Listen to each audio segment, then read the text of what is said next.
অন্যের জমিতে দিনমজুর খেটে কোনো রকম সংসার চালাতেন গফুর মিয়া।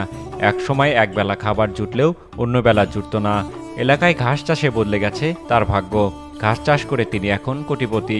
কৃষি উন্নয়নে উজ্জ্বল দৃষ্টান্তের জন্য ২০১৪ সালে পেয়েছেন বঙ্গবন্ধু কৃষি পুরস্কার। গ্রামে এখন অনেক ঘাস চাষির পরিদর্শকও তিনি। গাইবান্ধা জেলার পলাশবাড়ী উপজেলা শহর থেকে ৩ কিলোমিটার পশ্চিমে সুলতানপুর গ্রামে গফুর মিয়ার বাড়ি। গ্রামটিতে প্রবেশ করলেই চোখে পড়ে সবুজের সমারোহ। মাঠের পর মাঠ, ঘাসের ক্ষেত। কেউ ঘাস কাটছেন, কেউ আটি বেঁধে ভ্যানে করে বাজারে বিক্রি করতে নিয়ে যাচ্ছেন। মাঠের পর মাঠ, ঘাসের ক্ষেত।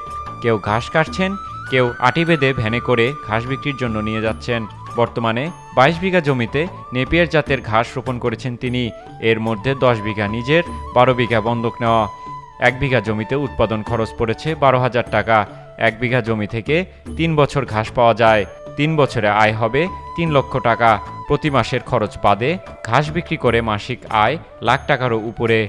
বাণিজ্যিক ভিত্তিতে গবাদি পশু ও হাঁস মুরগি চাষের মাধ্যমে কৃষি উন্নয়নে উজ্জ্বল দৃষ্টান্ত স্থাপনের জন্য ২০১৪ সালে বঙ্গবন্ধু কৃষি পুরস্কার পান গফুর মিয়া। পুরস্কার হিসাবে একটি সনদ ও একটি রৌপ্য পদক দেওয়া হয়। তার সাফল্যে উদ্বুদ্ধ হয়ে সুলতানপুর বড়ইপাড়া ও আশপাশ গ্রামের অর্ধশতাধিক কৃষক ঘাস চাষ করেন। তারাও স্বাবলম্বী হচ্ছেন। গাইবান্ধা জেলা প্রাণী সম্পদ কর্মকর্তা ডাক্তার মোহাম্মদ মাহফুজুর রহমান বলেন, জেলার সবচেয়ে বেশি ঘাস চাষ করছেন আব্দুল গফুর।